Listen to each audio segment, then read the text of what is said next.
What good? Yes, it's on. Yes, we're back, and it's the B-side show. And yeah, hey, Act like you know. And one more thing before we get into this interview, before I get jumped on my own team, happy birthday to Ivania, our co-producer. She'll be doing That's a lot what's of up. shit. Happy birthday. She'll be doing a lot of shit around here, and I would get jumped if I didn't say that, but we're celebrating. It was a couple days ago, but we're gonna celebrate even longer. So you know how we do it. Happy birthday, Ivania, for reals. Thank you. Hey, so we got our first guest in the building. We'll let him introduce himself. Go ahead, homie. What up? What up? It's Noel G chilling right here at the B-side show. Thank you, dog. Thank you for coming. Keep it through. simple and to the point, dog. Yeah. And the thing is, they know who Noel G is, anyways. And one thing I was just mentioning off air is even since the last time you've been here, and it's been probably a little over a year, maybe, since you've been on the show. But one thing about you is you're consistent. Like straight up, like you've been nonstop working since the last time we seen you, bro. What's up with it, man? Nah, it's been good, man. Just, I've been in the business 27 years, so to stay working, stay grinding, stay hustling, man. I just got to know a lot of people, so that's what's been keeping me busy. And so that right there alone, that's a blessing, you know what I mean? It's a lot easier. It's still hard, but I mean, it's easier because of how long I've been doing it for and how many people I know and stuff like that. So yeah, it's been good. I can't come. I started when they were doing silent film, bro. You know what I mean? When TV was black and white, bro. Like like my show came out right after I Love Lucy. You feel me? Like then it was Noel G show. When you had to put the aluminum foil on the antenna. Exactly. When you were fixing your antennas, homie. You know what I mean? Like that's when I started. It was all good. So. Hey. We're clowning a little bit, but you've been doing your thing for a minute, bro, and you've been blessed to be in a lot of good movies with a lot of I'm saying, like some pretty big names in the movies as well. But again, it's the consistency, I think, is the main thing. Like you stay working. Like if you're not in this movie, you're on a TV show or you're on something like that. You know what I'm saying? So what's up with it as far as movies and stuff like that they can catch right now? Right now, as we speak, I got my movie Lowriders in the theater right now as we speak. You guys can go catch that flick. Got some stuff dropping soon, working on a few more. Doing an action movie called Riptide with Selena Gomez, Don Leguizamo, Kurt Russell, one of the stars off of the Vikings. So that's going to be tight. That's going to be a clean flick right there. What else? My TV show running right now, Fresh Off the Boat on ABC. That comedy right there. So that's you could catch that. I don't know, man. Just a lot of stuff. I could keep on going and going, but it's just been, like I said, a blessing to stay working, stay busy. I just got sick and tired of being in the highway speed chases, man. So I was like, finally let's get in a movie, dog. You feel me? I'm like, man, you always trying to put a cholo on the news, bro. Like in the wrong way. You know what I'm saying? Like, let's stay in a flick, dog. You feel me? Keep it to the flicks. Right.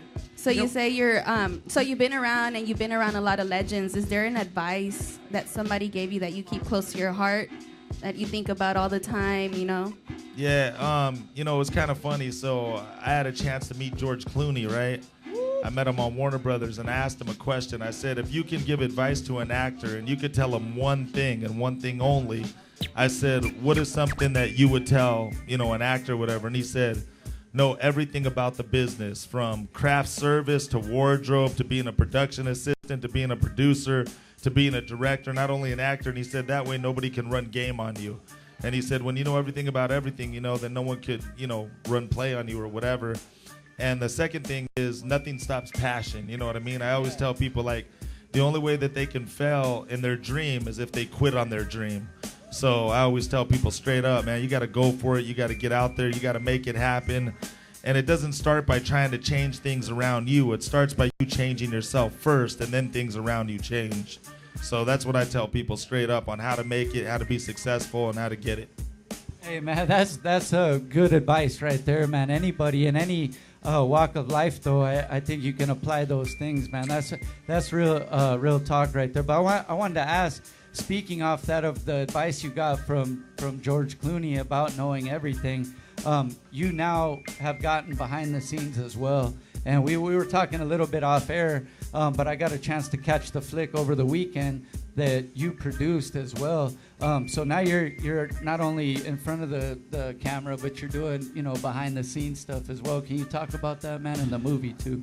Yeah, I always tell people straight up, man, that if no one's going to give you your opportunity, create your own opportunity. And so, you know, sometimes there's baby steps to get there. I always told people, like, there's two ways the dream's going to go down. A millionaire is going to believe in me, cut me a $10 million check and say, go make your movie, or I'm going to have to make my own millions to invest in myself and make it happen myself. So I got into producing for that. So I produced my first film. I didn't have $1 million to make Star Wars. You know, we made that movie for a good amount, though, and some of the hundred thousands of dollars. And for me, it was quality over quantity. You know what I'm saying? And I got behind it because it was a teen bullying message. And so, you know, it was a movie about high school shootouts based on true events, stuff like that. And one thing about the flick, though, is, you know, being in the business, you know, I got a homeboy who's writing a book right now, and the title of his book is You Don't Need Film School to Make a Film, because he learned more by being in the environment, being on set, and doing all the things, like I was saying earlier, that George Clooney told me to do. So he's laughing because he's like on set, getting paid, working, building relationships, and while people are graduating college, he's already making his film plus getting paid for it. You feel me? Yeah. I'm not saying don't go to college. Like, I've been to college once. I had to drop somebody off. But all I'm trying to say is, like, you know, the best way to make your dream happen is stay around other people who love the same thing that you love. You get what I mean? Yeah. So long story short, with all that said, because I was in the business so long and I seen everything firsthand and in front of my face, and I was right there, they're making movies right in front of me, I seen how it's done. So I got into producing, and I produced my first movie, which is called Ditch Party. It's kind of like Breakfast Club meets Columbine shooting. So it's based on a high school event. I mean, on a high school shooting. I was given a multiple choice. I messed up. It's based on a high school shooting. And it's a pretty crazy flick, you know. Like I said, I didn't have $1 million to make Star Wars, but with the money I had, I think I made a quality film, and hopefully we could put a stop to bullying. Yeah, and besides the message, like you said, it did have, you could tell it was quality, like from the camera work to everything like that. I was like disappointed. You know, your character was dead pretty early. You know, I thought you were gonna go take out the guy or something. I'm just kidding. Yeah, hey, but if you're Mexican or black, you die first in the movie, bro. That's just gotta get that out the way. Yeah. Hey, but I wanted to ask, you know, me and my brother were talking about this earlier. You know, our producer Shaye Whitey in the back, but from this movie, getting your producer hands in and everything. Is there like an actor on there that we should be looking out for that you think, like, man, they're pretty dope, like they're gonna be on some new stuff? Well, you know, you got a good cast in that. Yeah. Well, one of the things about that, you know, is there's a lot of actors coming up that are starting to jump on the map, you know. And I think the Latinos are, you know, finally getting our start of our roller coaster that's about to take off. But, you know, it's kind of funny that you mentioned that, because one of the next movies that we're producing, and we got a big budget for this one, is we're going to make like a Latino hood comedy, action comedy. So kind of think like Friday, Boys in the Hood, Menace to Society, all mixed together, but a Latino version. So we're in the middle of making that, you know what I'm saying? So it's gonna come out of Taco Productions or some crap, I don't know, but no, I'm playing. But we're making that flick because, you know, it's just sad to say a lot of Latino movies out there, you know, they're not that good. And I think that, you know, and I get it, you know, we got to put food on the table and whatever, and, you know, sometimes we slut ourselves out there too cheaply or poorly.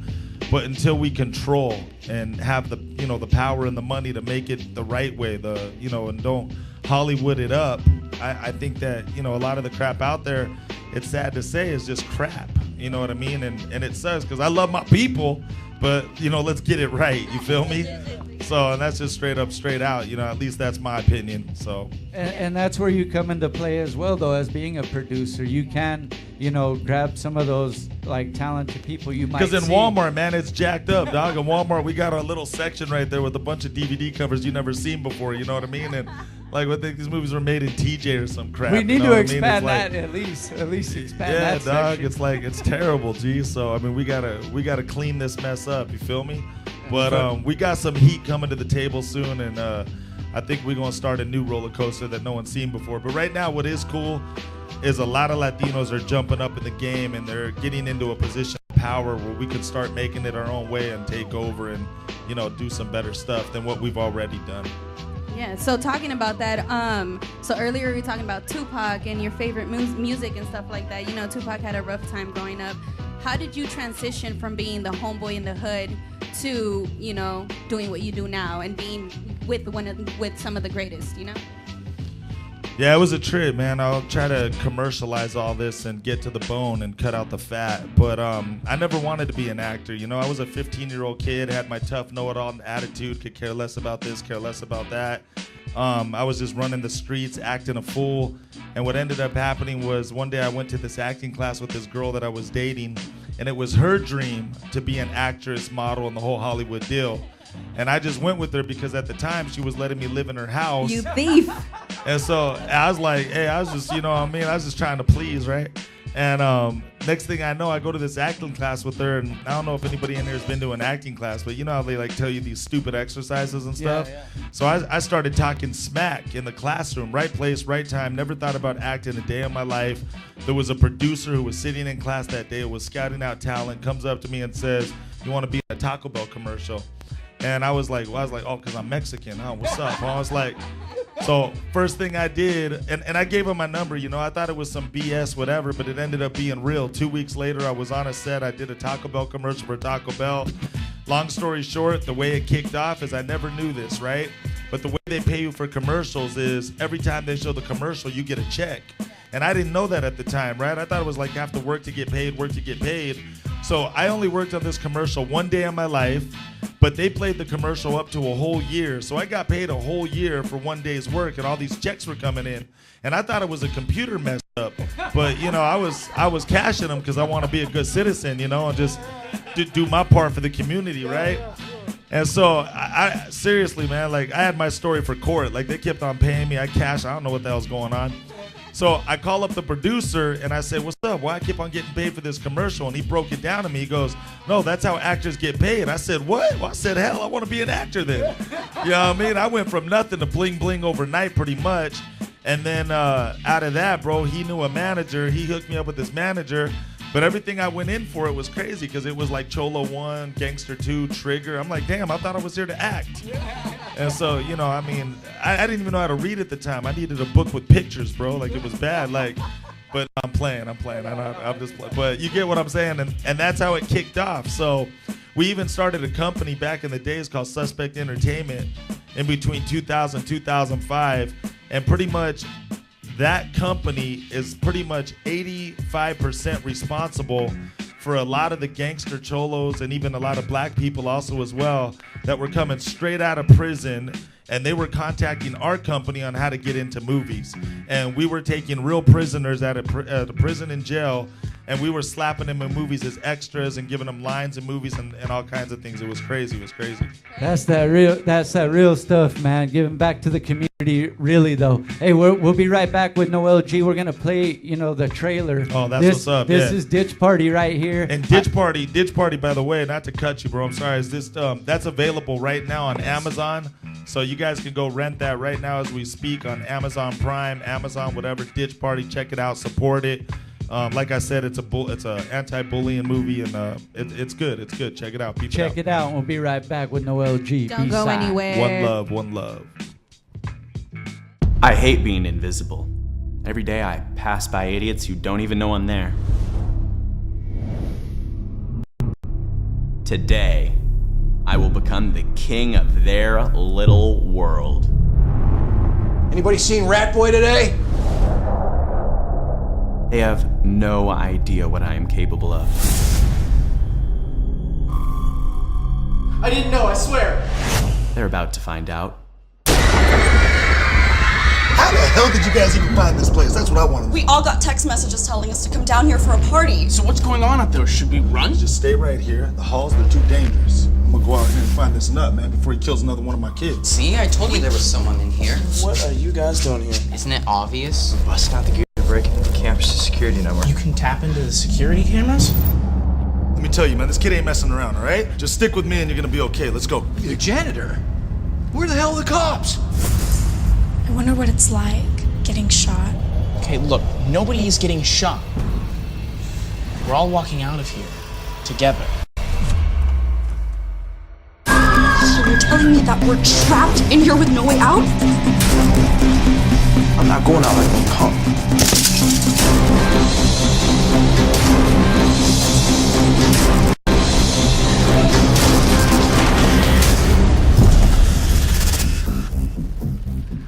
And for one day at least, everyone will know my name.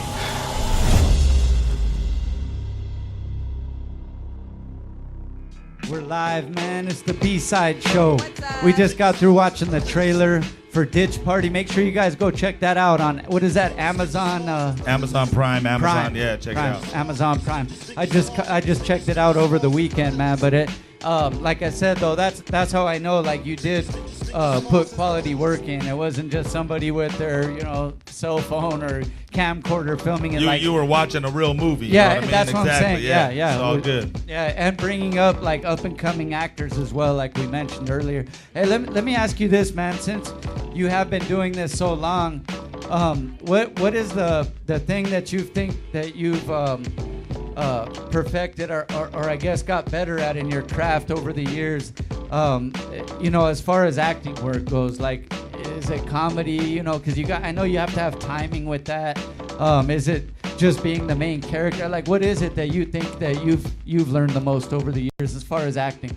I think 2 words for that, just focus and experience. You know what I mean? Like the experience by being on sets with some of the greats, you have to learn then and there in the moment. You know what I mean? And you got to get it right. Like, I've seen actors get yelled at by directors because they don't know the words that good or whatever, and the director will get mad because they jacked up the scene or whatever. And I've seen like I could tell you story after story after story. We'd have to do a whole nother show, but people would be like, "Damn, I didn't know that happened on that set." Yeah, exactly. Like, I've seen some crazy stuff, like wild stuff that would make your tongue drop.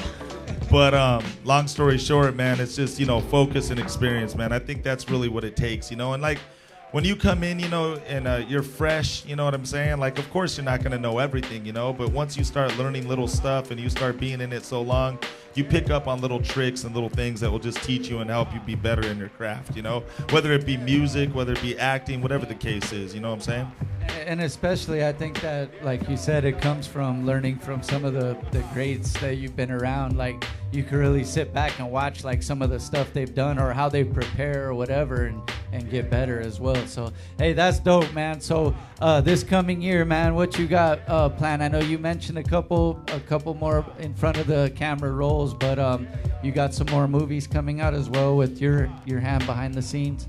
Yeah, I'm lined up to do a lot right now. It's pretty crazy. We had our Training Day show. They turned Training Day into a television show. Okay. I had that running, and it sucks because Bill Paxton died. He was young, man. He was 61. He went out because he had a heart surgery that went bad.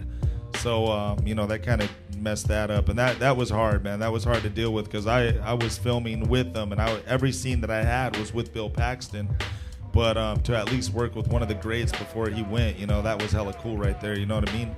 But yeah, fresh off the boat. I got an Alien movie coming out. I don't know. They put a cholo in space. I don't know. It's with Frank Grillo. It's gonna be pretty tight. It's gonna be a big one. Got another Netflix movie actually dropping. Like I said, I'm working on one right now with Samuel Jackson. I got one coming up with Drew Barrymore and Channing Tatum. What else, man? I don't even know, man. I got so much, man. I can't even like I said, all I could say on that, man, is just blessed to stay working, stay busy. I always made a joke. When they stop asking for you in Hollywood, that's when you got to worry. You know what I mean? Yeah. But right now, to stay consistent and to keep on being asked to, working this, working that, you just grind until the wheels fall off until you can't work no more. You know what I mean? So, but it's a fun job too. Like that's the number one thing that will always get you the furthest in any business, whether it be a restaurant, music, a doctor, whatever, is relationship. That's the number one thing that I've learned also, besides experience and focus, is relationship. And what I've learned and tried to do is I've tried to be more of a listener than a talker. Because when you listen to someone, you buy yourself time to be heard when it's your turn to speak. And so listening, I think, is very, very important because sometimes people just want to, talk, whatever. And you know, someone who's successful can see someone who's desperate, or someone in a situation of you're just trying to take from me, you feel me? So sometimes I think it's better to shut up 90% of the time and talk 10% of the time. And that's experience that I give to anybody in any business if they want to try to get farther in their business, you know what I mean? Yeah, and a lot of people just talk and there's no substance behind what they're saying. So like you're saying, you kind of tune that out after a while. So like sometimes you do got to sit back and just listen. Right. Do you have a favorite perk of being an actor? Your favorite perk? Or do you have a favorite scene that you worked on as well? That's a hard one, man. I don't know. I mean, I've been doing it. I would say maybe Bruce Almighty, because I got to do some comedy and like, you know, I got to show like another side or whatever. So that was kind of cool to, you know, do some comedy and kind of show a lighter character or whatever. I don't really know about that one, you know. That's kind of hard. Just a lot of movies that I've done, you know, I'm not going to lie. It's pretty much been the same character, you know what I mean? And so it's kind of funny, too. Robert De Niro made a famous quote. Robert De Niro's quote was, "I never had to act a day in my life until I became Robert De Niro." So, I mean, you know, if they still going to pay me to be me, then whatever. Let's roll with it. Let's float, you know. But that's not saying also that I don't want to branch out. I would like to play a doctor, because I admire actors like, you know, Joe Pesci, who can be a different dude in every movie he's in. Tom Hanks, you know, Denzel Washington, people like that. And those to me are real actors. You feel what I'm saying? So I would love to branch out and play different roles and not only be the gangster all the time. You know what I mean?